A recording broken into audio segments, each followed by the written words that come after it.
Hello, everybody. Welcome to the secret haunted room in the back of Meltdown Comics. This is where the ghosts play on the player piano. This is a real player piano, and we had to tell the ghosts, no heart and soul and no chopsticks. That's right. Because it got really annoying. The ghosts seem to enjoy certain songs, kind of like the invisible ghost who plays at the Magic Castle. Have you met her? Yes. Yeah, there's Irma. There's a ghost from the late 1900s, not the late 1900s, but I'd say turn of the century, late 1800s. Irma is an invisible ghost who plays music on demand. Any guest at the Magic Castle can actually say, "Hey Irma, would you play Yellow Submarine?" Or perhaps play something like Clair de Lune by Debussy or something like that, and she will instantly play it, whether it's a classic or it's a pop song. But now she's pretty good at everything. So we're live. We're live. And what's happening this weekend? Our reaction in the secret room, because we can't talk too loud about it. Everything that we feel is wrong and perhaps right. Right. With wrong and right. What's wrong and what's right? The Hobbit Desolation of Smaug. A lot to talk about. What's wrong with this movie? And I tried to find the deepest, darkest place I could here at Meltdown Comics in the home of Nerdist. And what's right with this movie deserves credit. And so I found a player piano in some room, behind some door, under some cloth. And keep it secret. Keep it safe. Okay, guys, seriously, this is the conversation we're having in the dark. And so we're live here at Meltdown Comics, and this is the home of Nerdist, and one of the reasons we wanted to also find a secret room is because Chris Hardwick is recording his podcast at the same time we're doing it, because he's got some big celebrities, and they just got off set, and they were running late, so they're still recording in his studio, and we didn't want to interrupt. But I think that this nice little red light and player piano is appropriate for what this guy thinks about Desolation of Smaug. But we have a lot to say. There's a lot on the interwebs are going crazy, and the Twitterverse is responding, and we're getting messages already on the Torn Hotline.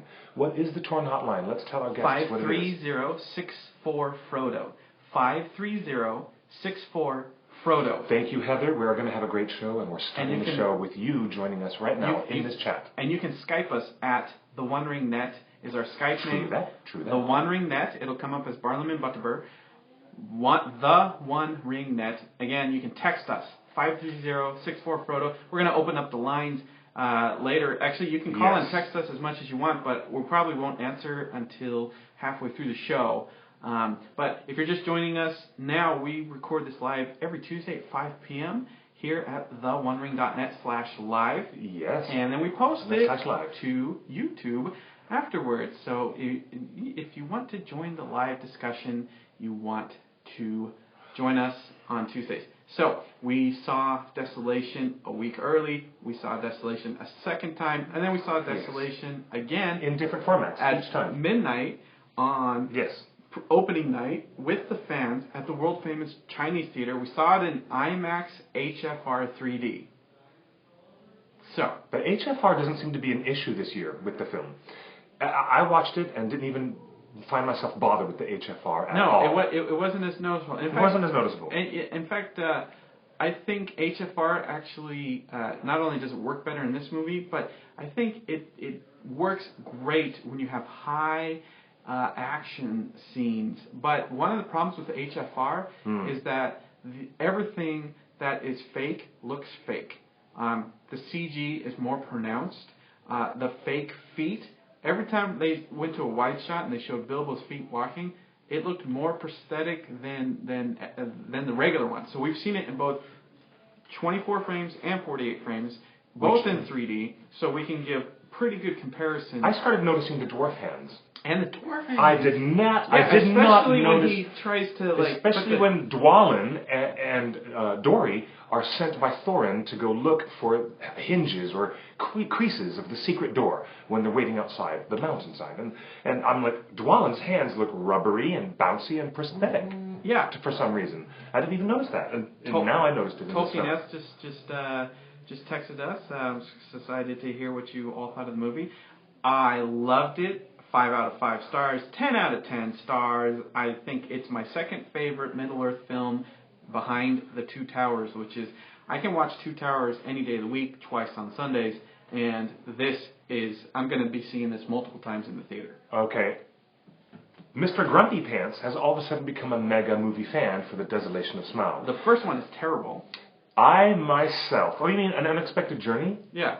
You never, ever, ever said the word terrible. And you never used the word hated. Boring. Hater now. He's a hater now. Full-fledged. Everybody knows that watches the show knows that I did not like Unexpected Journey. As much as you wanted to. It was boring. Because you were expecting Lord of the Rings. You needed to check your expectations at the door. And if you succeed in checking your expectations at the door with The Desolation of Smaug, you might actually get some bang for your buck. But if you're a Tolkien fan who loves the book and has read the book and remembers the flavor, the content, the style of writing, the tone, the spirit of the book, when you watch The Desolation of Smaug, you will say to yourself, this is not the book. Not by a long shot. Which is something which may or may not be a good or bad thing, depending upon how you rate your experience and how flexible you are. Well, let's be honest. If you're a purist, you're going to write reviews like Ostadan. Did you see Ostadan's review? Yeah. The grouchy review that I'm going to out you and Mr. Sear right now, because when we first walked out of the very first press screening, anytime Here it comes. The worldwide first screening anyone had ever seen of the completed film, here it comes. You were ready to rip up your ticket and get your money back, and you said, "Can I get my money back?" I made a for joke. The midnight show. You were not joking, because Larry, Mr. Sear, confirmed that. He's like, "Yeah, you know." In fact, I was sitting next to. That was the perfect sentiment for me to say what I really felt. I was very frustrated. That was your gut reaction, and in fact, I was frustrated with the crash edit. Oh, by the way. For anybody who knows, this is going to be a spoiler-filled show. If you have any questions in your mind, do you want to avoid spoilers? Are you watching this on an archive on a YouTube channel? Stop watching now. This is your last chance, okay? We're going to keep this stuff secret and under wraps. If you want to stop watching, great. But come back after you've seen the film. So everybody else who's seen the film, enjoy. What I'm going to say is the last 2 seconds and that crash edit of the film. The dragon Smaug flying into the sky, his last proclamation of I am death, and then one last shot of Bard, the bowman, still being held captive in the cage, cut back to Bilbo staring up at the sky, completely aghast and saying, "What have we done?" Bam! It goes to black. End credits. Nothing there. Everyone in the audience goes, "WTF? That's the end? You're not even going to kill the damn thing at the end of the movie?" Well, that takes some adjusting, because I've spent the past 12 months, if not more, fully expecting that dragon would be dead or dealt with. In some way, I thought that would be a really good narrative payoff. That's the narrative payoff that I thought the plot needed. That was a big debate going was dealing with the dragon. It was a big debate that we did debate on this very show for a very long time, whether the dragon would survive the end of the second film. Well, he survives the end of the second film, and I was so frustrated, I said what I said. The rest of the film still has its merits and has a lot of cool stuff about it. And in fact, Mr. Sear had more to say, because I was sitting next to him. It's just not the book I read when I was a boy. Halfway through, it's not. Halfway through Smaug's scene, basically when Thorin picked up a wheelbarrow. When Thorin picks up his magic wheelbarrow and starts running around like a Larry reached into his pocket. The very first screening of the entire world. Larry is one of the first people to see it with us, and when Thorin picks up the wheelbarrow, he takes his phone out of his pocket in the theater and checks his email. He was so checked out of the movie by the wheelbarrow that Mr. Sear was just like, "You know what? I'm done with this." Do you know what? I couldn't believe it. And Mr. I also thought that this big cockamamie action sequence at the end of the film, where my perspective may not be shared with everyone, but let me tell you, the design of the plot changes, the direction that the story goes now that Fran and Philippa and Peter and Guillermo have tinkered with the plot and the story, that the fact that you've got Tauriel and Legolas in closed quarters fight scene around a suffering Keeley, Not to mention the fact that Thorne and company have been split up in the first damn place, which wouldn't even happen. That 4 out of the 13 dwarves actually stay in Lake Town. Well, what the heck are you talking about? And then the fact that he's got Tariel doing an Arwen flashback, and she's glowing like an angel, and there's a bunch of orcs led by Balg. Conveniently, we had to switch orcs from Azog to Balg, and Balg is now attacking Lake Town, and there's no alarm raised, and there are no guards who appear quite suddenly as they go to the barn. No, because it's so hard to get into Lake Town that they had to buy their way into Lake Town, and suddenly some orcs can get in. And then some orcs get in, no fuss, no muss, and the orcs get in without anybody blinking an eye. But in the meanwhile, back in Erebor, where Thorin and company are trying to deal with the dragon and doing this cat and mouse game for 10 or 15 minutes inside the mountain, I wasn't quite sure where this cockamamie scheme was going. And then it ends up with something involving a dwarven chemistry set and a giant molten golden a statue that explodes. And what we get is the filmmakers making an attempt to literally make Smaug the Golden, Smaug the Golden. Literally. And let's that's what beat you got. You over the head with everything. I had half a moment where I appreciated the chutzpah of the dwarves trying to not cower and hide on the mountainside, but for Thorin to actually be a little bit more ballsy and to make some more assertive decisions about commanding his own fate and commanding his own destiny. It was interesting to see Thorin as a character being taken in that way, but I didn't appreciate the exact copy of that shot from Beowulf. You know, the movie, Beowulf, with the motion capture that was directed by the estimable Zemeckis, Robert Zemeckis. Well, there's Thorin standing at the very tip of the mouth of the dragon, which is the same shot where Beowulf was standing at the tip of the mouth of the dragon and ends up being swallowed by it. Like, you just copied that shot from Beowulf. And I'm like, I copied everything in this movie. They copied themselves from the Fellowship of the Ring, and yeah, we already talked about the story. All right, I really appreciated some other things about the film, but the conclusion of the third act, the last 30 minutes of the film, with this wilder than cockamamie scheme about a wheelbarrow floating through rivers of gold and all that stuff, I wasn't quite sure of the wisdom of that, and I was just so distracted. And this speaks, perhaps. It speaks to my character and my disposition as a Tolkien fan. I love Peter Jackson's work with The Lord of the Rings. Its emotionality, its gravitas, and the approach to fidelity to Tolkien that is so evident in The Lord of the Rings. And now, after 2 Hobbit films, we do see that fidelity is no longer of great concern, it seems, as I said in my film review. And I found myself wondering, what the heck is going to happen next? Are we going to have, Aladdin fly in on a carpet and have the blue genie show up? And are we going to have suddenly Simba show up with Whoopi Goldberg and voice as one of the hyenas? What's going to happen next? I had no idea what was really going to happen next. Look at this. Oh, my gosh. I had no idea where it was going to go next. But anyways, the third act of the film didn't even resolve itself. The dragon is still alive, and boy, was I frustrated with that ending. Anyways, that's why I spoke the way I spoke at the end of that screening. But I didn't know Larry got on his phone. Yeah. Oh man, he was all over. So I love the film. I think it solves all the problems that Unexpected Journey had. It created some new ones, but I absolutely love the film. But because I loved Thranduil's Hall. Because I've been talking about prequelitis for the last 6 months. Prequelitis is a real disease, and now do you a real disease? Let's identify who are the people suffering from this. George Lucas, malign disease. George Lucas started prequelitis. You mean American filmmakers in general are suffering from prequelitis? And then Peter Jackson is now suffering from prequelitis. They're making prequels, and Ridley Scott started to make prequelitis with Prometheus. No, don't even go there. Prometheus is a superior film. It's fascinating, atmospheric. No, superior to a lot of the films Ridley Scott has been doing lately that are not attached to that franchise. Oh, no. I love me some Ridley Scott films. Don't you be... No.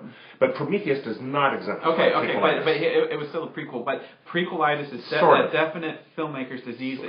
And one of the hallmarks of prequelitis is that this forced, this assumed requirement that the filmmaker needs to foreshadow everything in the original trilogy I did not that made it successful. Yeah, how about the stuff where the Pippin sequence is done, where Pippin touches the stupid arrow and makes a bunch of noise, and then all the enemies come right away in Moria? Ding, Well, ding, ding, ding, Bilbo does the same thing when he plucks at the spider web, which is his, thoughtless moment of being rather tookish.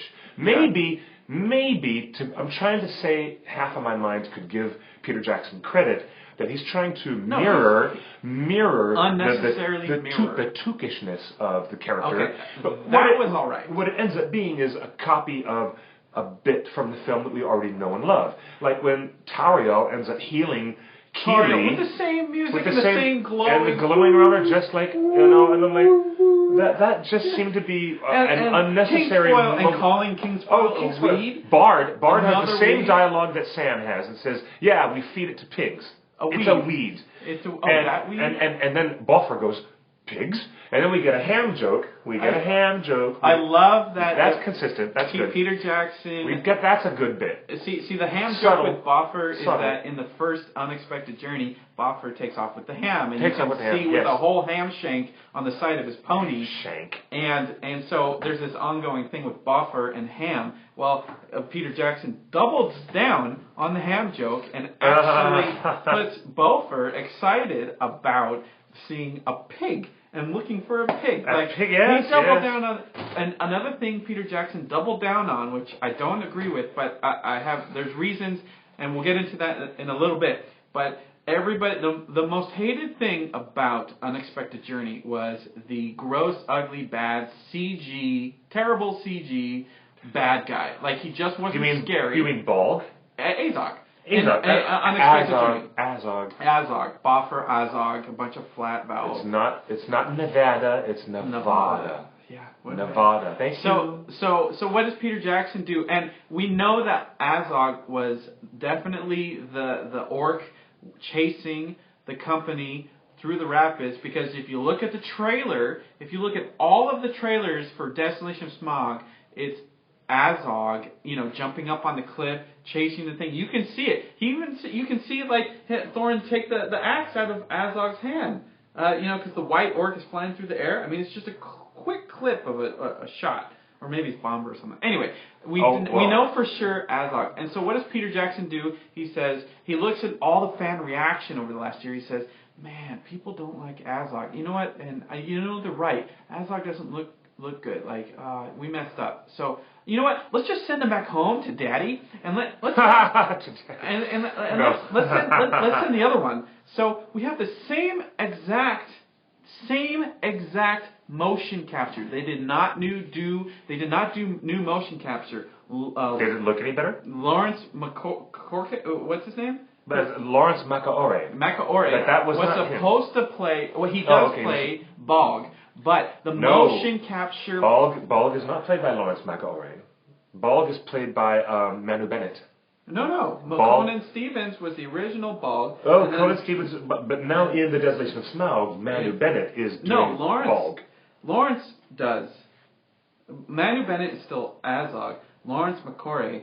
You guys can look that up on IMDb if you could, but I believe that in the credits, Lawrence Macaore... But anyway, it doesn't matter because they did use Manu Bennett, his original motion capture, for Azog in all those scenes. So all those scenes of Balg chasing the people is Azog's motion capture performance. And that had been replaced. And all they did was like reskin it like Sub-Zero and Scorpion in Mortal Kombat, or like Ken and Ryu. Like they're the Ken and Ryu of Middle Earth, like Balg and Azog.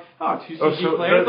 Let's just change their costumes. Those shots of Azog running over the rooftops in Lake Town were actually originally shot by... No. All the Balg's scenes were originally Azog. Yes, that's true. I get that. I get that. If you're gonna ask I'm people... looking on IMDb down here. If you're gonna ask people to take motion capture seriously, like this is an actor's thing, is deserving of Oscar consideration, and then all they do is do a skin change. They're like, you know what, that character didn't work, so let's just change it. Let's just swap them out. And it was like a total... now Manu Bennett in Smaug, the Desolation of Smaug, now Manu Bennett is playing Azog. He's always been Azog. Okay, yes, that's right. And Lawrence Macaore is Balg. Is Balg. Forgive me, I got corrected. Thank you. So yes, I got it right now. That was a big issue, and it was so forced. Suddenly this orc comes out of nowhere, right outside Beorn's house, and hey, you're needed back at home. He's like, okay, let's go. It was straight up really, did that just happen? And then all they did was swap out the characters. There was no reason to do that. There was no reason to do that at all. So that was a big thing. Another, you talked about the foreshadowing with Tauriel. Did we need to see Tauriel and a foreshadowing of Arwen? No. It actually It was more than a foreshadowing. It was a repetition. A repetition. You know what else is a repetition? How did the Two Towers end? The Two Towers ended. That's another point I wanted to mention. With the oversized, basically Two Towers ended with a flood of liquid that destroyed the enemy. And so how does Desolation of Smaug end? A flood of liquid trying to destroy the enemy. I never realized that. And Thorin's release the gates. Release the river. He's release the gold. I felt I just saw this. Treebeard's voice says, break the dam, release the river. Release the river. And I felt like Thorin would, they should have just given Thorin the same dialogue. If you're going to foreshadow at the end of the second movie that there's going to be a big flood and everything's going to think, they just repeated that. It's I'm glad Smaug got out of that, because I would have been so pissed if that was the end of the bad guy at the end of the second movie. They just repeated it. Check this out. How did Fellowship end? And I have a message from the Torn Hotline from M. Nightseer. Hello, M. Nightseer. Saying, that's not true. Desolation of Smaug totally retains the spirit of the text. Well, that can be argued. I appreciate your point of view, but thanks for sharing that. But I tell you what, the spirit of the text, in Tolkien's text, the spirit of what is happening at that point in the narrative, it is slowly shifting. By the time they arrive in Lake Town, you start to realize that there is another perspective. The people of Lake Town and the third act of this movie are affected by, perhaps, and it was pointed out, there was another writer online, who I read an article by him, it was pointed out that the Desolation of Smaug might mean more than just the literal meaning of physical destruction and burned buildings. It might mean the economic desolation of Smaug.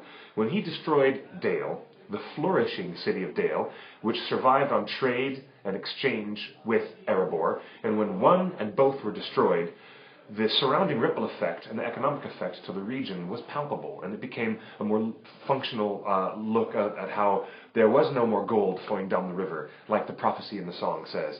And the people of Lake Town have since become... There was gold flowing in the river style this movie. Now there's no more trade, and there's no more commerce, and the people of Lake Town are starving, and in the movie they're depicted as being... And they're mentioned, they're depicted economically like depressed, and this affects the politics of Lake Town, and the fascinating character, wonderfully played in grand Dickensian style by Stephen Fry. One of the great pluses of the Desolation of Smaug, Alfred, his assistant, and the way that the Master of Lake Town is portrayed, and all the environments of Thranduil, and the politics between the Wood Elves and the kingdom of Thranduil having trade and commerce with Lake Town. It's the only way that the people of Lake Town survive is by what meager trade they exchange and get their fisheries are going on the lake and what they do trading with Thranduil. But this whole double meaning, dynamic. I do appreciate some of the things that are happening with that level of the film, but I just did not appreciate that the spirit of the text may not have been adhered to with the sudden development of a dwarf and elf love affair, the sudden development of so much screen time given to Keeley and Tauriel, which upstages the actual dialogue that Arwen and Aragorn have. I guarantee you, if you watch and do a time code on how much dialogue, including flashbacks, even if you include the flashbacks, but I look at the bridge scene in The Fellowship of the Ring, and there's Aragorn and Arwen having all but 3 minutes at the most of dialogue. But the scene with Keeley and Tauriel goes on and on and on and on and on, and then we get more scenes with them, looking at each other all moony-eyed, and then he gets this dialogue with her after the healing sequence, and it's like, Well, Well, by looking at it as a whole hexology, if you look at all Hobbit films first, and then watch The Lord of the Rings next, and if you're the first person to encounter the film narrative and consider the cosmology of these films as a closed and sealed deal, independent of themselves, if you watch all 6 films in a row, then the magnificence of what you see with Arwen healing Frodo will probably be diminished by the fact that you saw Tauriel doing it first. And in a more flimsy way, you know? I mean, it was a repeat of the Morgul blade with the Morgul arrow. It was an actual it was arrow. There's a difference between doing a foreshadowing and doing really literal copy and paste. That's my complaint. But Justin, please. Well, please. I like the addition of Tauriel and Keely. I think if you notice in The Unexpected Journey, the only dwarf with a bow and arrow is Keely. This was foreshadowed way long time ago. All right, in the first movie, the only dwarf with a bow and arrow, which is normally an elven weapon, is Keely. She actually makes note that Keely is tall for a dwarf. So I'm thinking that there is more to Keely than meets the eye. And I think Tauriel may recognize that. Also, we do know... Also remember that Keely and Feely are the youngest ones. In the film cosmology, Owen is... Ori. My fault, sorry. Yeah. Adam Brown's character, Ori, is the youngest one. But in the book, it's actually Feely and Keely who have the shortest beards. In this film, they don't even have beards at all. They have scruff. And they have their real hands. And it was quite noticeable. Oh, yes, they do. On he has to do all that archery. He better have his... He doesn't have prosthetics. Like Dwalin. Like all the other dwarves. Like all the other dwarves. Thorin's fat fingers bummed me out. Like that, Thorin didn't need to have fat fingers. No, but wait, when dwarves get older and older over centuries and centuries, I'm reading some of the chat. Yeah, there's a lot of chat going on. But look, when they get more bulbous nose, they get bigger ears, they get larger hands, and they become. I guess Thorin is old, but he's a lot older than we know for sure from interviews and discussions that we've had with Evangeline Lilly. Like when she first read the script, she says, absolutely do not put me in another love triangle. She had enough love triangles in Lost. So Evangeline Lilly was like, do not make this a love triangle, and it wasn't. It wasn't. It hasn't been. From principal photography, it was never... It has been suggested that Legolas has feelings. No. Well, that he has not acted on. That was new in Pickups? That was new in Pickups. We have it confirmed from Evangeline Lilly and Orlando Bloom. Oh, really? That one of the last things they shot on Pickups over the summer was adding Legolas, staring down, you know, when she's talking to Feely, or when she's talking to Keely. In the jail cells, and Legolas is looking down, and the whole triangle, and then Lee Pace and saying, "Do not give him hope where there is none." All done in Pickups. So I've got a lot of fans. All in this. There was last minute additions by the director and the writers. That's prequelitis. Is that really what it is? Last minute additions. That's the disease of the prequelitis. Wait. I can change it. If we assume that Tauriel doesn't survive in the third film, aren't we assuming that all of this storytelling is supposed to build up to motivate Legolas to become a member of the Fellowship? And the idea is that his dad, Thranduil, is practicing really, really hardcore isolationist policies. And this is talking about the geopolitical thing that's going on in Middle-earth. But how about that it might change, that Legolas might feel differently from the way that he's grown up and the way that he's been believed, and he's been programmed by his father to believe in the isolationist policy of the woodland realm. Those people deal with their problems. We are safe within our domain. Don't worry about the rest of the world. They will sort themselves out. And that is, according to Tolkien, and maybe this is also following the spirit of Tolkien, that there needed to be a fire, a passion to defend all the free peoples. And maybe Tauriel's very predictable demise in the third film might actually be the fuel for Legolas's fire that will make him become part of the Fellowship. What do you think? What do you think of that? I think Legolas is a rogue gun. I mean, he's already disobeyed his father and left chasing after her after he closed the gates. Well, he's been called Stalker Legolas by many fangirls who have actually, witnessed his behavior in the film, just standing there listening and eavesdropping as, Keely and Tauriel have a very lengthy conversation that goes on and on and on. I think the portrayal of Tauriel was executed perfectly. Evangeline Lilly was perfectly cast. I loved her. I loved her as a character. Her and makeup, I loved her performance. her effects, loved her performance. Yeah, her stunts. She was fabulous. But what the plot required her to do left me. You hated the magic. Why would you do an exact repeat of something when it will then make it less fresh, less first-time fresh and organic when you actually watch it in The Lord of the Rings? If you're going to watch all these 6 films in chronological order by the internal storyline. Anyway, that depends. It depends upon the intention of the filmmaker versus the actual expectations of the fans. This is where the rubber meets the road, guys. There's a big difference between expectations of fans and the intentions of the filmmaker. Notice the structure of the 2 towers and the way it is closed at the end, okay? Sweeping camera shots that go and revisit all of our characters. As Justin has correctly pointed out, the 2 towers has a sweeping orchestra and there's lots of strings, and Howard Shore brings the emotion. And there's Samwise with tears going down his face in this beautiful monologue. Even Gollum looks like he's being affected by Samwise's great soliloquy. And the end of the film... Each of the movies has a Samwise soliloquy. All the Lord of the Rings... There's a lot of big, emotional, soft feels. Lots of feels from the ending of each Lord of the Rings movie, with a lot of strings in the string section. How does the Hobbit film end? An Unexpected Journey ends with, oh, well, here we are. Chapter 1 is done, cut. Let's go to chapter 2.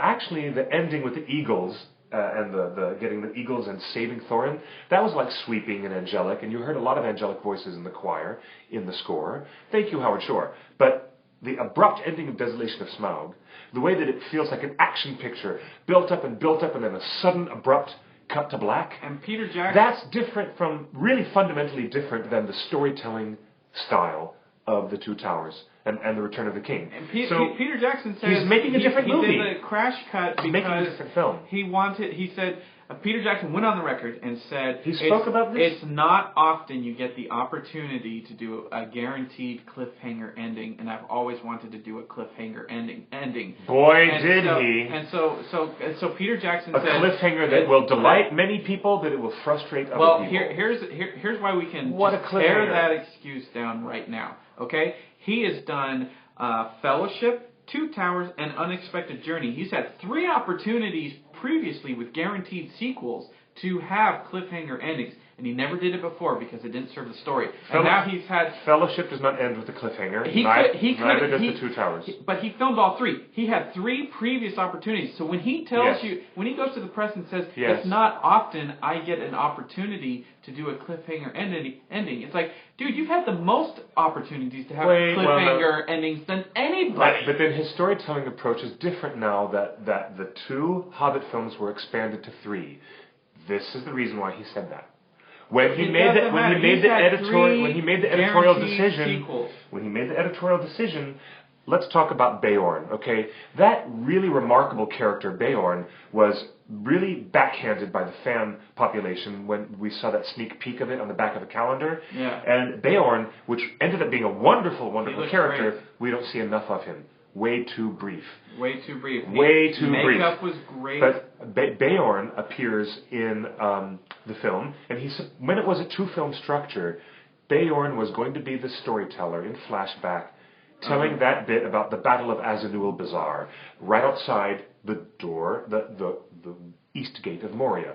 That was going to be Beorn's flashback story. It got moved from the change of 2 films to a 3-film structure, and now Balin tells that story. Front-ended that to the first film, and now Beorn gets really short shrift. And I wish we had more Beorn. They definitely filmed more Beorn. They filmed a block chopping scene. He talks to Gandalf and saying, "This is not my battle." The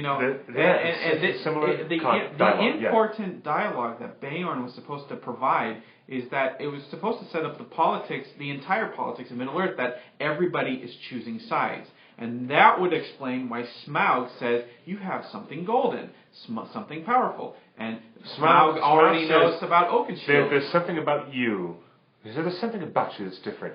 You possess something, not ordinary gold, something precious to you. Yeah. And he already knows Oakenshield's quest, and he knows a lot. So that means the Black Gate... Well, that was a narrative mistake. He should not have known that Thorin had that name.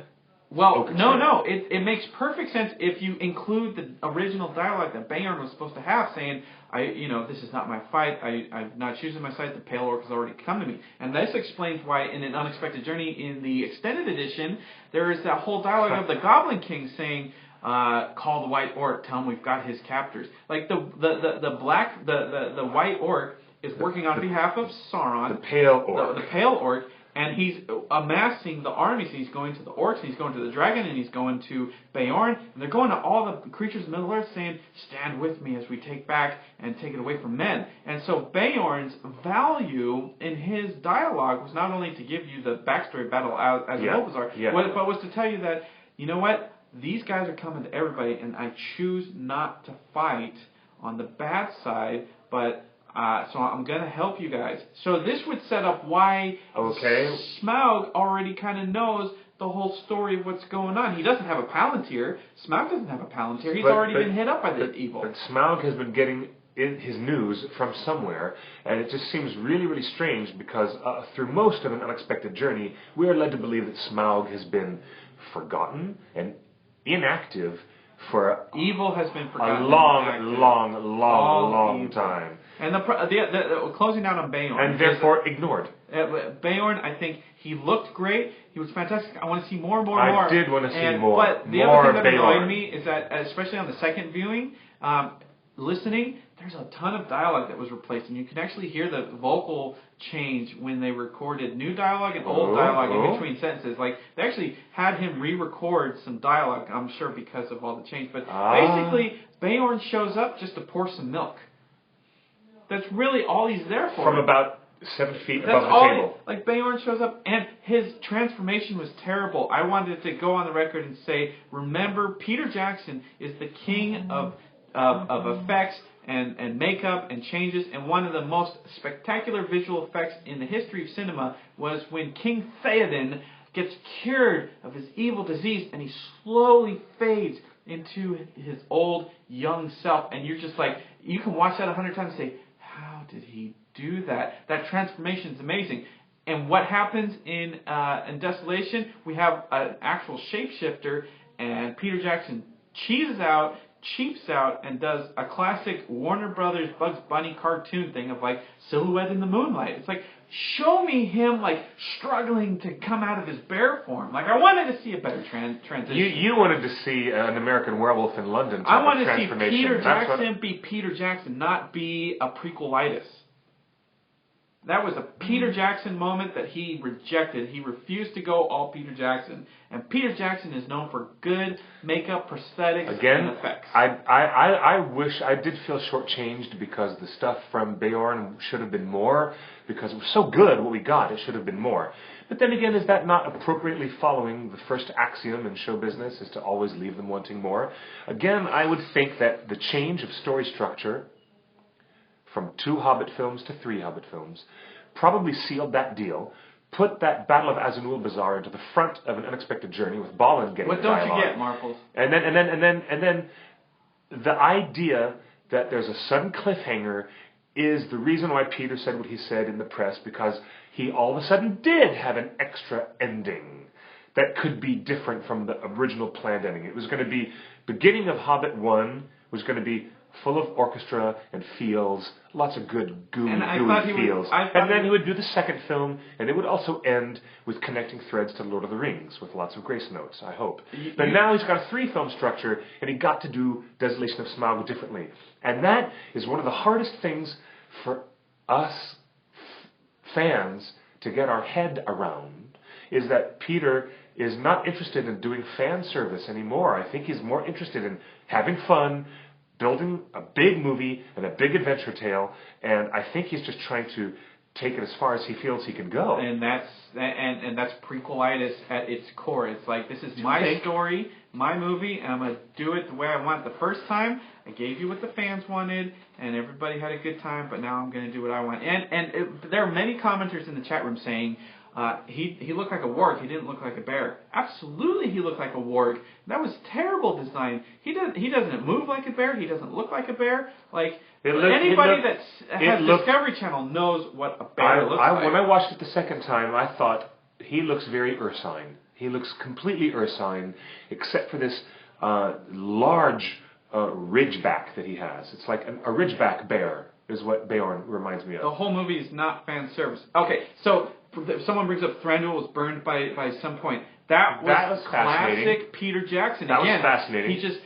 Thranduil just barely, like, I know pain of dragon, and you see his thing melt away. I'm like, where was that with Beorn?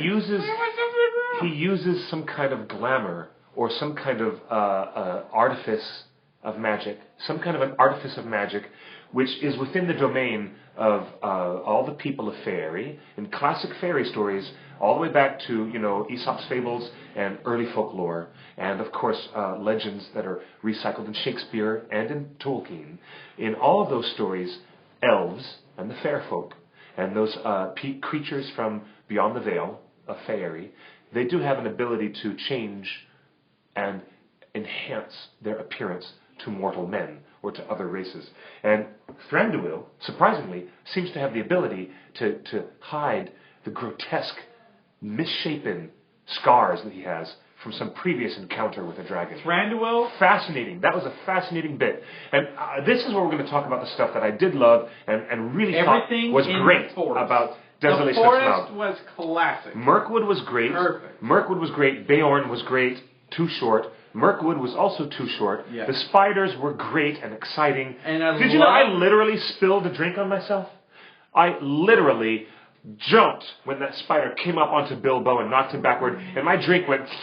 And I swear to you, it was like a bit of comedy from a cheap sitcom. I swear to you, I spilled the drink on myself. It was really classic Peter Jackson, and I wish he would have taken as much care through the rest of the film. Whoever was doing... inside Thranduil's halls and the kingdom of the Wood Elves, there were subterraneans. Drinking Wood Elves. But there was not a subterranean feeling like in a dwarf kingdom.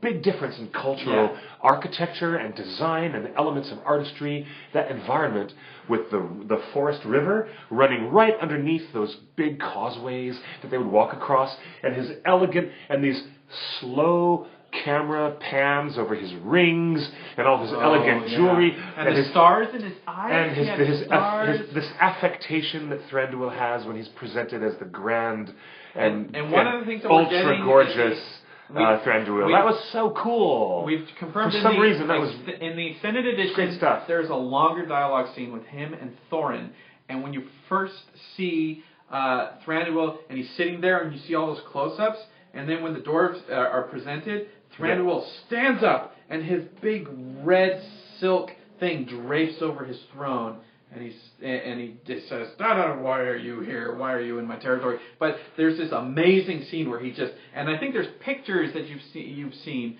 and you can see it like him just toss down this whole cape.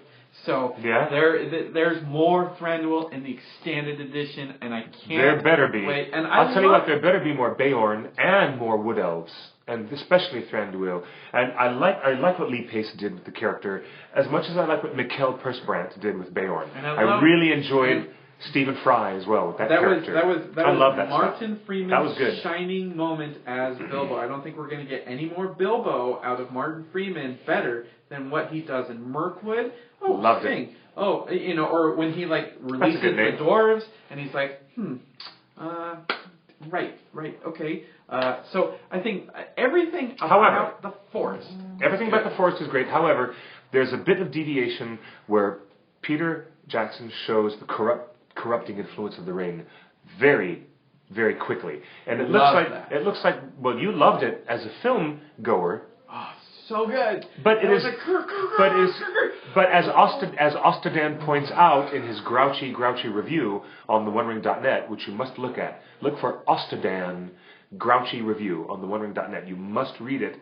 You guys also read mine, Quick Beam's Just get review. Get it out. Let me tell you, there was something really wrong with the fact that Bilbo was so berserk and freaked out about that centipede thing getting too close to his ring. And I'll tell you why.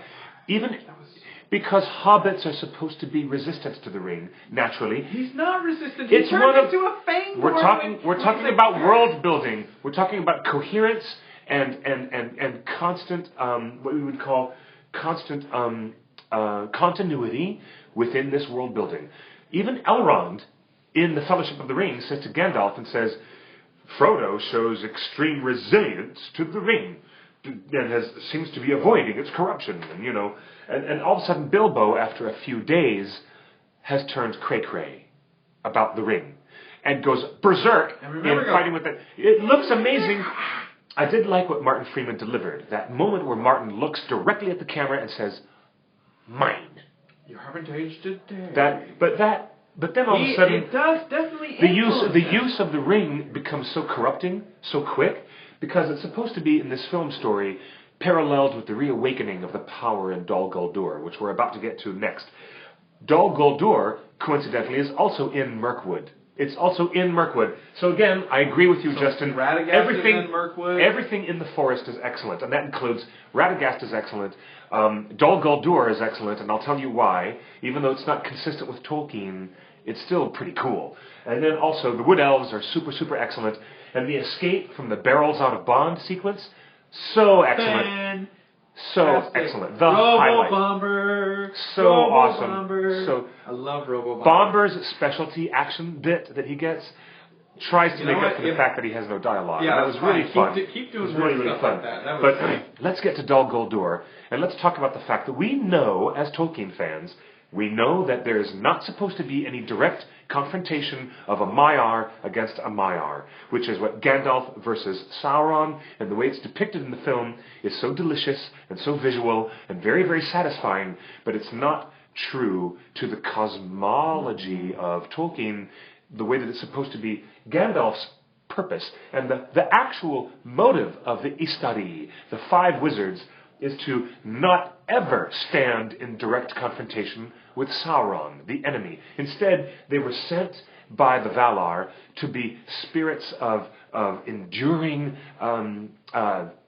inspiration and to fire the hearts of men and elves and other races, dwarves, hobbits perhaps even, to stand against the enemy. They were never designed to go face to face against Sauron, so you know it is not correct to It's not true to Tolkien. However, from a piece of cinema, from a moviegoer's perspective, I have to say it was thrilling. It was so cool, and Birth of the Flame was so good. It was so good. It was so good, even though it was not true to Tolkien. It was good. It was really good, really good. How about the design? The architecture and the design of the Dol Guldur environments. And the way he revealed everything. So, and that going around that type of spell casting he was trying to do. And then there's Azog, just one level below him, saying, yes, he is going to reveal us. And when he does, so what we know for sure is that scene was originally Bog.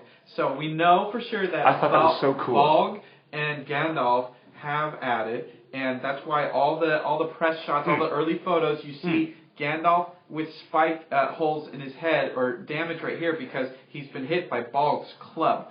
So we know for sure that Peter Jackson made a last-minute change with the Azog Bog switching places, which I have no idea why. Yeah, that's a bit Bog of weirdness. Was originally battling Gandalf, and Bog was this big guy played by Conan Stevens, and he was huge and prosthetic. So what we've just learned this week is that... Do you know who Conan Stevens is? He's huge. He's like Hercules. Yep. So, but what we learned this week... He's almost as big as Graham McTavish, who's a weightlifter, who's big.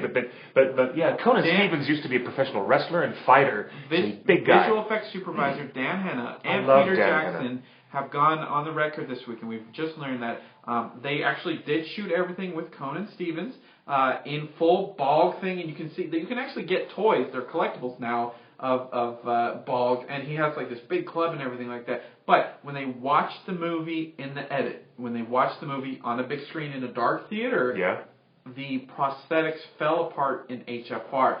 we were talking about earlier in this conversation Oh, that the hands... that's what we've been talking fake. about. HFR is the culprit in making some of these practical effects not work. The Bilbo's feet look fake when he's walking through Mirkwood. When they're trying to put the key in. I didn't notice that. If you notice the close-up of Thorin and Dwalin's hands when they're trying to get in the secret door, like it looks like just a big, flat, fat fake finger. Yeah, so they did look like rubbery fingers when they were poking around the secret door. That did look a bit strange. And the visual effects guys, when they filmed it all Bog and Conan Stevens, and then they put it on the big screen in the edit, and they said, man, in HFR, that looks fake.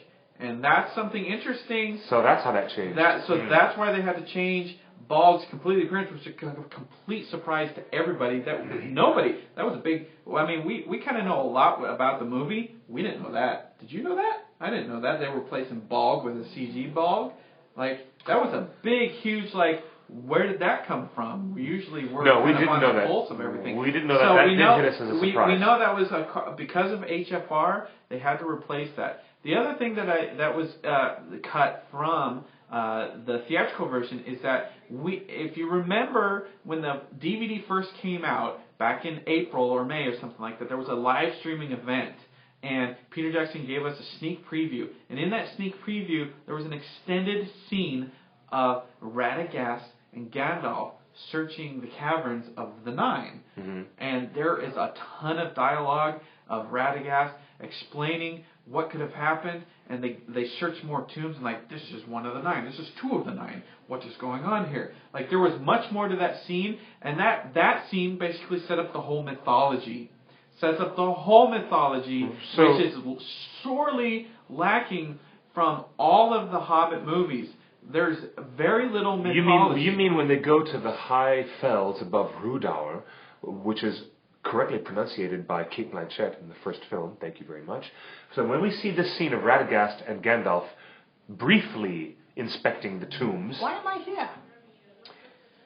You're telling me there's a lot more of that? There's a lot more of that we actually saw in the fan preview back in April or May. That was a live stream event, so it's not archived on YouTube. Maybe someone has illegally put it up. But we know for sure, 100%, that scene is longer, and Radagast and Gandalf talk about the mythology of the Nine and why they need the ring for their power. Can we anticipate that will be restored in the extended edition, maybe? I hope it's in the extended. They talk about why they need the ring for power, why Morgul blades do what they do, and how they could have possibly got out. Like, and it sets up possibly Azog having a little more magical power, or someone having a little more magical power that we're not aware of yet. So this is what motivates Gandalf to go to Dol Guldur. Obviously, is what he sees that there are 9 tombs that are him and busted open. And you get to... Which doesn't happen in Tolkien. In Tolkien, the ring wraiths were never ever entombed by anybody. And never Radagast is more knowledgeable.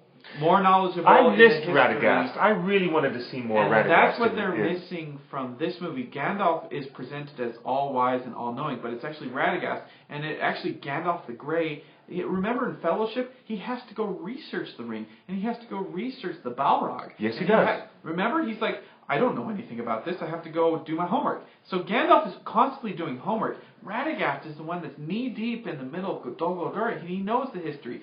So it was a perfect scene for more Radagast, which I wanted to see. And I can't wait for the extended edition. Extended edition is going to be amazing on that. But Dol Guldur, I think, was handled perfectly.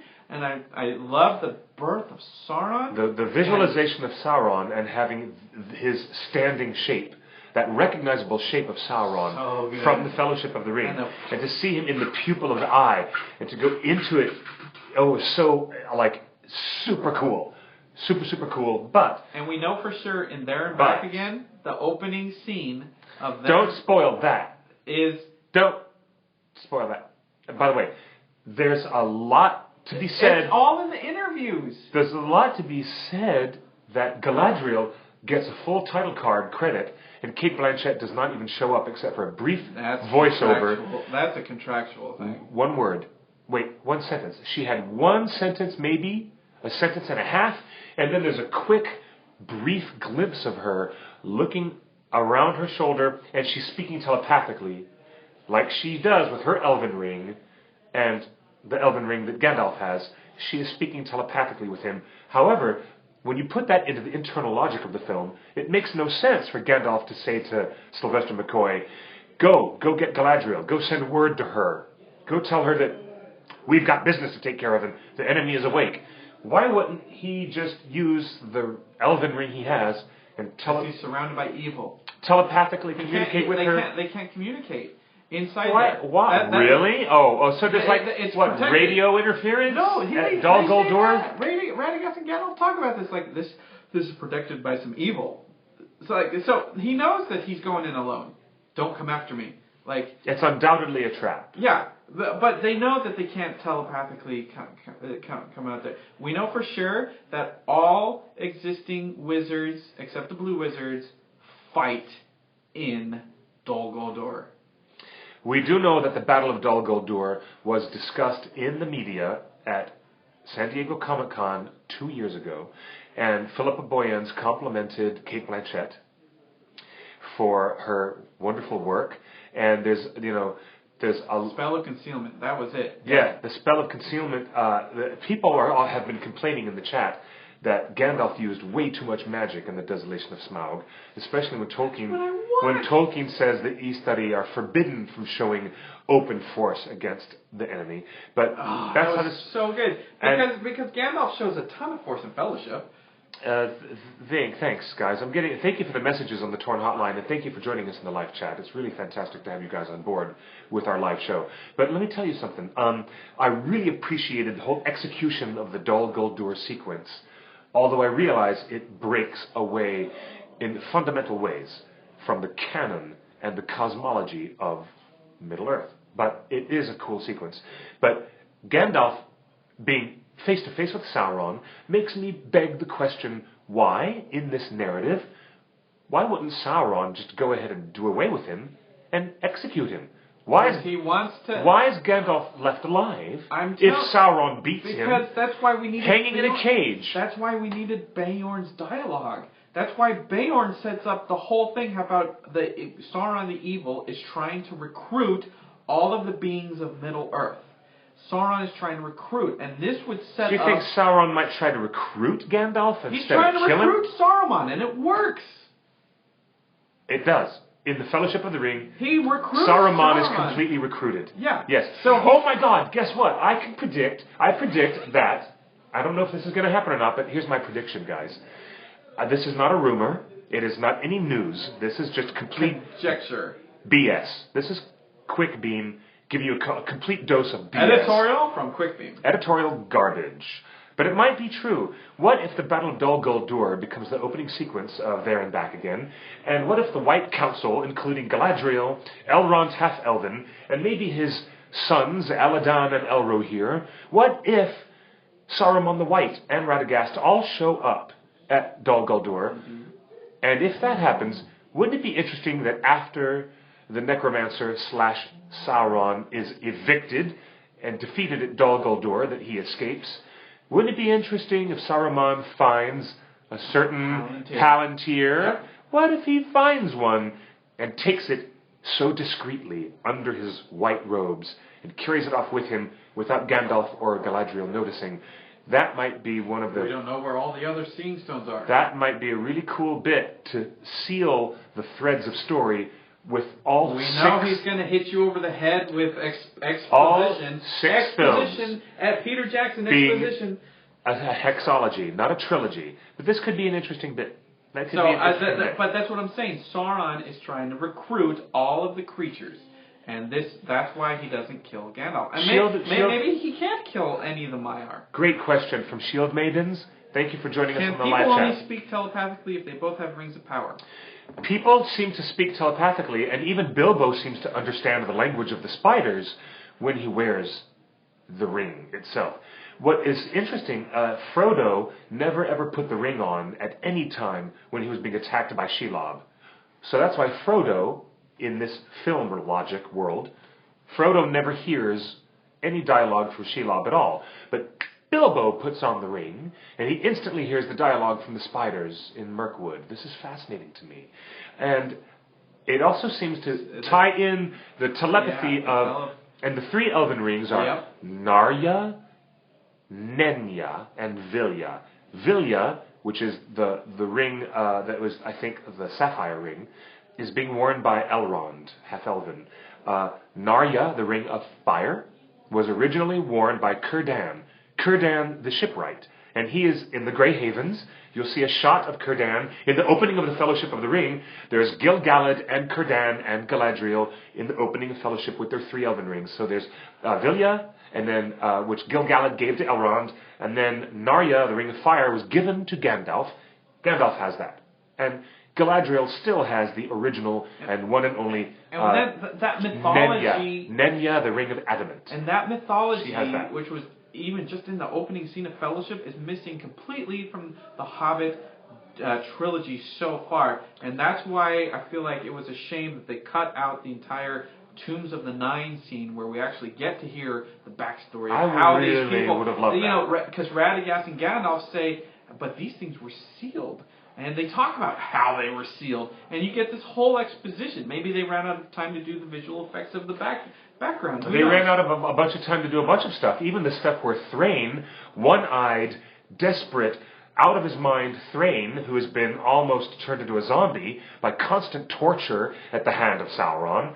The scene where Thrain jumps all the way down from like 3 levels above, right at Dol Guldur, and attacks Gandalf, all cut. That was part of the Balg battle. I'm really wondering what happened to that. So there's a ton. We're going to do a couple of follow-up posts and maybe a future episode here talking about everything that we saw in trailers that were not in the movie, because we can fill up a whole show about stuff that we know exists. We've seen the footage. So much stuff, and it's in the trailers, and it's not in the movie. So I tweeted this earlier this week. Okay. And we're switching gears. The ending of Fellowship ended with 4 storylines. Now follow me here. The ending of Fellowship ended with 4 storylines. We created the Fellowship, under Lord Elrond, and then they went out and then they splinter. The four storylines that end with Fellowship, the final closing of the Fellowship. Gandalf is under the mountain fighting a Balrog. But all right, the audience doesn't know that. The audience doesn't know. The audience doesn't know. They think he's dead. They think he's dead. Okay. Frodo and Sam are on their journey, and they split. Legolas is chasing an orc with Aragorn and Gimli. Yeah. They're like, let's go hunt some orcs. So Legolas is chasing orcs. Legolas, Aragorn, and Gimli on the hunt, and of course, and the smallest of the Fellowship, the 2 smallest people, Merry and Pip. The fun-loving almost brothers. Yes. They're captured by orcs. Yes. They're off on their own journey. So we've got Gandalf on his storyline, Frodo and Sam on their storyline, Legolas chasing an orc, and Merry and Pip doing their thing. All right, how does The Hobbit end? It ends You mean the Desolation of Smaug. The Desolation of Smaug. It ends with 4 storylines. Follow me. Thorin under the mountain. Battling with a dragon. Just like Gandalf was under a mountain battling a big fire beast. What do you know? Foreshadowing? I don't know. Keely and Feely, the 2 fun little things, have their own storylines. They're off. Like Merry Keely and Feely are back in Lake Town in their own separate storyline. Legolas is chasing an orc. Instead of chasing an orc with 2 buddies, he's chasing an orc all by himself on a horse. And Gandalf is captured by the great evil, just like we left at the end of Fellowship, where he was captured with... Merry and Pippin captured. So basically, in both Fellowship... Peter Jackson just said, you know how we ended Fellowship and everybody loved that movie? Let's just end it the same way. Gandalf is fighting, is captured. I almost feel like they shouldn't have showed Gandalf on the cage. He should have just left it like, ooh, Sauron might have just killed him. It would have been a perfect... a thing for Fellowship, like preview for Fellowship. So basically, someone's under a mountain, the 2 youngest guys are on their own story, Legolas is chasing some orcs, and Gandalf is captured. Interesting. In both Fellowship and in Desolation. And so that is another symptom of prequel-itis. Peter Jackson running out of ideas and saying, you know what, it worked last time, Let's do it again. Why do we need to come up with anything new? Why do we even need to stick to this book? Everybody loves the movies. I won a bunch of Oscars with those movies. We might as well just rinse, repeat, and do it again because we don't need to do anything. So, with that note, let's take a phone call on the Torn Hotline. Hi, this is Torn Hotline. Who's calling? It's Tolkien-esque. Hi, Hello. Tolkien-esque. Where are you calling from? Hello, welcome to the show. Thanks. I'm calling from my house in New York. Excellent, excellent. New York. So what do you think? Where do we start? What do you think of what do you think of the movie? Did you like it? Dislike it? Do you like the changes? Are you a bookworm, a Tolkien fundamentalist? What's your opinion? I'm definitely not a purist. Like, I didn't totally loathe the movie because of all the changes that were made. I actually really liked it, and a lot of the stuff I thought was good. And I'm okay with, like, some of the changes from the canon because I loved the whole movie, like, overall. There were, like, some things that were like, I wish they'd done that a bit differently, but, you know. So you're totally approving of the Keeley Tauriel romantic interlude. Well, that, what's funny is that I heard that was going to happen beforehand, and I was like, that would just be totally stupid. I hope they don't do that in the movie. And then when I watched the movie, I was pretty okay with it. I mean, that last line when he was coming out of the healing, and he was like, do you think she could ever love me? So that was kind of stupid. But the rest of I like the fact that they kind of like appreciating each other, and you know they're not totally hating each other as everyone else is. Tolkien-esque, what do you think of some of the points that we've brought up today? Like what? I'm watching, but my mind's a bit like behind, so I paused it. Well. Well, we know that there were significant last-minute changes, like adding the love triangle and replacing Azog with Bolg for no apparent reason. Yeah, that. So, what do you think of these last-minute changes? Do you think maybe he should have just stuck to his guns and kept it 2 movies? Well, I don't think that there's a love triangle at all. I think I said this in the chat room that I think Legolas is kind of more like a brother to her, and he wants to stop her, and he thinks she's making a really bad decision, and he's trying to stop her from making a bad decision.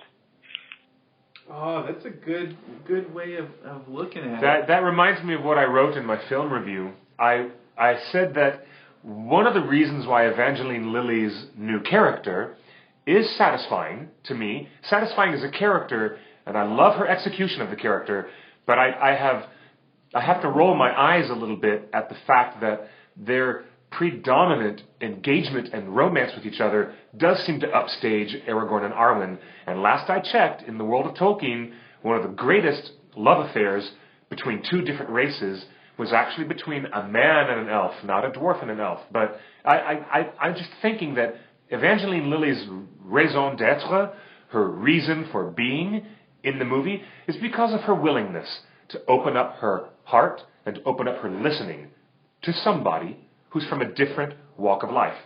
Thranduil certainly will not open up his listening to anybody from a different way of life or a different culture, and there's subtext going on there that I really liked with the Tauriel character. I'll say that much. Yeah, I totally agree with that. Well, appreciate your call. We're getting other calls, but thanks for calling and watching. And we're gonna jump on with someone else. Okay, it was my pleasure. It was a lot of fun. Great to hear from you. Thank you, dear. Thank you, Tolkien-esque. Okay. Bye. Thanks. And then, so people in the chat room are saying, all right, can you fill this in? Like, we're a little lost in this conversation. Someone was asking, what's the love triangle? Okay, the love triangle is Keeley, Tauriel, and Legolas. Legolas has the hots for Tauriel, and Legolas' father tells Tauriel, hey, girl, don't go near my son. My boy, he likes you, but you got to tell him, you got to make sure that you're not leading him on. Yes. Boy, tell my boy, make sure you my boy. It's like, you know. So that's the love triangle, and then it's so slight as to be a triangle. And then someone else in the chat room was just asking, what were the 4 endings again? All right, Fellowship ended with 4 storylines, and so did Desolation. Gandalf was under the mountain fighting a big fire thing. Thorin is under the mountain fighting a big fire thing. The youngest characters, Merry and Pippin, are captured and doing their thing. Keely and Feely are the youngest and doing their thing. Legolas was chasing an orc with Gimli and Aragorn, and this one, Legolas is chasing an orc, and then Gandalf is captured. So there is 4 similar storylines between Desolation. So, basically he took the storyline ending of Fellowship and cloned that, and then he copied the whole, release the river, release the gold, let's drown everything. You know what? That gold was terrible. We were just talking yesterday with Badali Jewelry, the Master Gold OneRing official licensee, OneRing Forge Smiths in Utah, which have some awesome deals and make great gifts. BadaliJewelry.com. But they forge their own gold rings, and they said that liquid gold was wrong. I think that's Teteros. Oh, they said liquid gold didn't even look like liquid gold correctly? No. Oh. Hello, what's your name? Hello? Hi. Hello, who's calling? This is Lindario. Well, hello. Hello, where are you calling from? New York. Excellent. Well, all the New Yorkers are on the phone. Nice. So, what do you think? I'm from upstate New York, not New York City. Okay. Oh, upstate New York. Hello, Schenectady. Yes. So what's on your mind? So, I love TheOneRing.net, by the way. Thank you. Thank you. And no problem. And I loved the movie, except because I am a Tolkien purist, I disliked everything about the tutorial sequence. As soon as I saw it, I facepalmed pretty much, because it's just so out of character. I don't like the fact that, she's glowing and ethereal like Arwen. That was, I don't think as a lesser elf she should upstage Arwen. And anyway. I agree that she shouldn't upstage Arwen. I think it was a victim of prequel-itis that, he's like, oh, we have to foreshadow it now. I'm like, no, you don't. No, it was not necessary. One thing I did love, I loved the languages. I know not many people have spoken about the languages used in the film. Yeah. But with the Dwarven text and the Elven and the Mordor speech, it's just so many languages were covered in this film that other films haven't covered.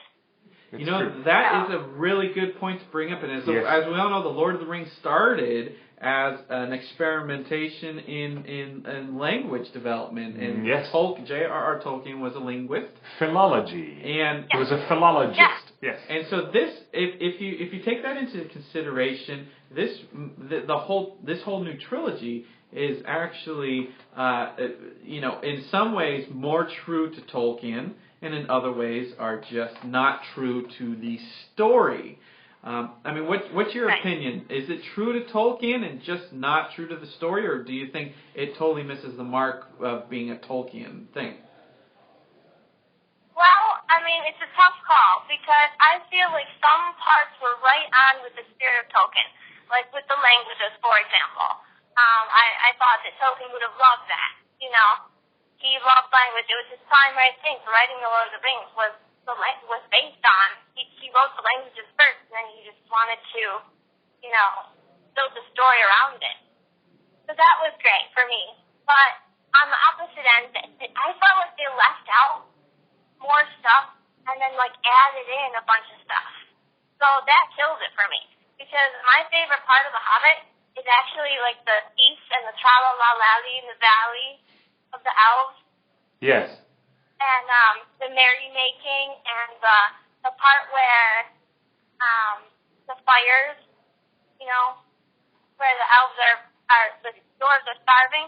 For me, I didn't feel like the dwarves and the Hobbit was lost for that long. They were there for 2 minutes, and they weren't Guess they what? weren't in there enough to be starving or dizzy or I missed that too. I missed that too. In fact, we found out that they shot all of those scenes where they continue getting more and more lost in Mirkwood, and then they find that enchanted stream, and Bombur falls into it and falls asleep, and they have to carry him. Remember all that charming, wonderful stuff that we loved from the books? Well, it's hopefully going to be in an extended edition, but the actors shot all of that footage for that stuff. I'm so excited for that. That's one of my favorites, and I was so upset. Yep, I got the feeling that the Beorn stuff and the Mirkwood stuff was cut a lot shorter, and I wish that it had not been an expense. I totally agree with you about the Beorn stuff. I felt just cut off short. They put so much emphasis on bumblebees. And it was like... Oh, totally. What is that? All right, one point. The part of The Hobbit where I read, where he seemed so scary, and the Hobbit was like terrified and been howling and stuff, it didn't really feel like that to me in the theater. I felt like he was outside just like being scary, but I didn't feel like The Hobbit. I felt like The Hobbit was just waiting for him to come home, kind of thing. Yeah, no, I didn't feel like he was scared outside or anything. One last question before we let you go. What do you think of the extended dragon scene? I thought it was great. I actually loved the dragon, even though he needed to be red. He was like a blackish in the movie. And he's supposed to be red, you know, it's like this big red dragon. But I didn't like the shower scene, like making him pretty. I mean, visually it was stunning, but it didn't really make a lot of sense to me. But it is the Desolation of Smaug. I can understand why they would make that like a huge thing. Yeah, it was for Smaug to be such a big part. So, yes, I love that. It's not the worst thing that could have happened. Yeah. Well, thanks for calling. And no problem. And we'll get to some more phone calls in a bit. Thanks. Thank you, sweetheart. Thank you. Good stuff. And if you want to call 530-64-FRODO, or you can... We are actually in the last 10 minutes of our show. Okay. So it'd be great to do audience question and answer some more. But there's one last thing. Text us. Text us, please. 530-64-FRODO. One last thing we didn't really talk about was overall the CG and the animation of the dragon Smaug himself and the interesting work by Benedict Cumberbatch. There's a bunch of stuff. Visual effects people behind him. Oh, and all the animators, all the digital, the people at Weta Digital and the animators working on Smaug. So good. Wonderful job. It was wonderful animation. Good. Even though I complained about the structure of the whole cockamamie scheme that that Thorin has, and even though it seems a little bit ludicrous, and it even goes more and more and more into interesting stuff, you gotta say, whoa, that scene where Bilbo walks into that massive empty tapestry room, and the camera's so far back, and you get to see how tiny he is against these massive tapestries, and the dragon comes in right after him. It's so cool. I really like that stuff. The one thing I didn't like about the theatrical version is that we saw footage at the preview, right? Yeah. Right? And we've seen footage even before that of the Gold Horde, and it was so bright and gold, and like you just felt like shimmering gold, surrounded by gold. Peter Jackson went on the record this week saying that he intentionally color graded it down into this bluish gray. He felt the gold was too striking. I said, give me striking gold. I didn't sit through 6 hours of movie already just to be cheated on gold. Like, I feel like it was way too dark and way too blue and gray. Like, if Bilbo is to be shocked and awed by a gold horde, give us bright, shiny gold horde. Make our faces yellow with reflection. Guess and what? There's no lights on, and there's no torches lit. It doesn't matter. So, give us a gold horde. Guess what? He'll give us some gold in the third film when they show how it's actually lit. When the dragon is gone, it doesn't come back. We're going to have a sequence where the company, not all 13 of them, because God bless you, there's only 9 of the 13 dwarves there in Erebor. But I think it's good. When they light the torches, I like splitting. And when the flames of light and illumination come back on under the mountain, you will start to see what you saw in the opening 7 minutes of An Unexpected Journey. You will see the glint of gold. And you will see Thorin respond. You will see Thorin respond to the madness of the gold. I thought that was well played. I think Bolin did a really good job saying, this isn't the Thorin I was dead at. Mm-hmm. You know what annoyed me, though, is that Thorin gave up so easily at the door, the magic door. He's like, oh, we missed it. Okay, let's go. And then Bilbo's like, hang on. Don't go anywhere. Let me have a crack at this. But all that Thor stuff of like, no, you stay here. No, you stay here. We can't leave. Like, you're slowing us down, man. Let's go. We got to get this. We got to get this. Da-da-da-da-da-da. And then he's like, oh, man, I give up. Like, Thorin doesn't give up. Thorin doesn't give up. What are you talking about? Like, that was a major mess up. How about this interesting comment from Teteros? Hello, Teteros, and thank you for the email earlier today. How about the way they changed Smaug's demise? Suddenly, a bow and arrow are no longer exciting enough, and PJ must use a huge ballista of sorts. It is I love that big black thing. It is called a wind lance. And it was awesome. The characters named it, but the unique name slipped by me when I saw the Desolation of Smaug. Yeah. Second time I saw the film, I realized what they were looking at when Thorin and Balin are looking out the window, and Bilbo says he looks like he's seen a ghost. You know? Yeah. And he's like, he has. And that is called a wind lance. And so that was an interesting concept. If the hand of men hadn't failed. And that is a recurring theme. A recurring theme about the failure of men in defeating evil. Failure of men, and I like that little touch, and I but feel you know what? I love it when the dragon does what he does, and everybody blames everybody else. Thorin blames the elves, you didn't help us. And now Balin tells his story and says... Thorin's blaming men. Men of Lake Town, Girion, if your ancestor, Bard... by the way, Bard, who is Luke Evans, who was wonderful... Magnificent. Wonderful Luke Evans. We didn't mention anything about Luke Evans. As much as I like talking about Stephen Fry. Everything about Lake Town. And Lee Pace. Yeah, Lake Town was great. It was gorgeously photographed. Alfred was great. Alfred was great addition. Interesting stuff. I loved all the stuff in Lake Town. I didn't like how the town turned on him real so. Bard didn't have a reason to be arrested, and they raised the alarm for Bard in 2 seconds, but when Balg is running around, there's no alarm raised at all, which seemed inconsistent. That was... And I have a feeling that was a change because if you look at the Lego set for Lake Town, Bilbo is in the cell, not Bard. Yeah, but see, they changed it in the toys. The toys are not correct, as we said last week. But guess what? I'm looking at Bard and looking at the relationship between Girion. Girion that you saw in that flashback was Luke Evans covered in prosthetic makeup to look like Girion. But that wind lance was a fascinating design. I wonder if something like that would really work in the real world. I wonder if you built something like that, if it would really work. Weta would not have allowed that to be made if it didn't function. Well, it looks like it functions really well, but it is... there's only one left. There's only one black arrow. Only one black arrow. Freaking you! I love this. I want your opinion. Okay. Legolas wielding Orcrist. Oh gosh, that was interesting. All right, go ahead. That was battle it down. Just punch it into the ground. Go ahead. It leaves us with all kinds of questions about how... You hated that. No, I didn't really mind. I don't mind, but it leaves me with the question that I don't even know if I'm going to like the answer to. How is ownership of Orcrist going to return to Thorin during the Battle of the Five Armies? It goes to Dane. It goes directly to Dane. What? You mean that Thorin is not going to have Orcrist on his person during the Battle of the Five Armies? Sugar. You know what?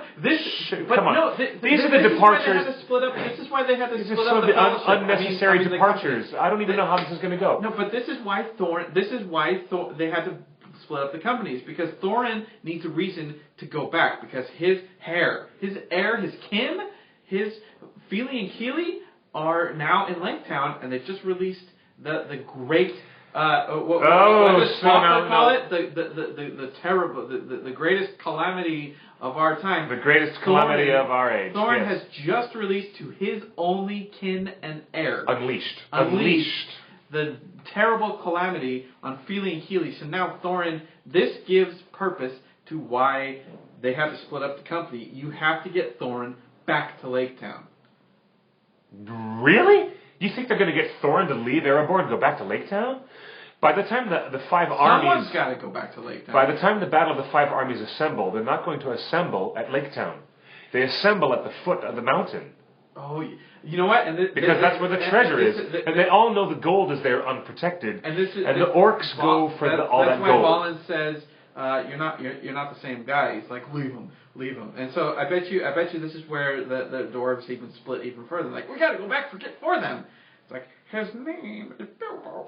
I love Ken Stott. Okay. Ken Stott was the shining jewel of this entire trilogy. Ken Stott. Love Balin. We love Ken Stott. He's awesome. He's really, really awesome. So overall, I would say I had a great deal of pleasure, and I also had a great deal of frustration. You were in pain, not just frustration. You were like with this movie. Gallstones in your stomach. And what did you have? Did you have nothing but praise for it all around? Loved it. I couldn't wait to see it again. Except for the use of mocap and CGI for Balg and Azog. Look, we are where we are, and we, Do you think it's a bit of sloppy storytelling that we don't know how or why that the dragon would even be aware that Thorin would have earned the nickname Oakenshield? No, I think.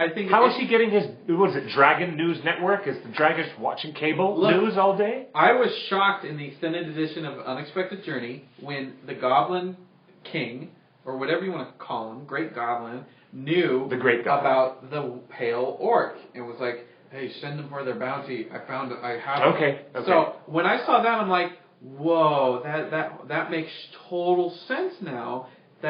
And true to Tolkien, that evil is going to all the creatures of the land, and that's why Saruman goes, "The men took your land, took your mountains, burn every village." Like, Saruman is now in the Fellowship. Acting as a military recruiter for Sauron.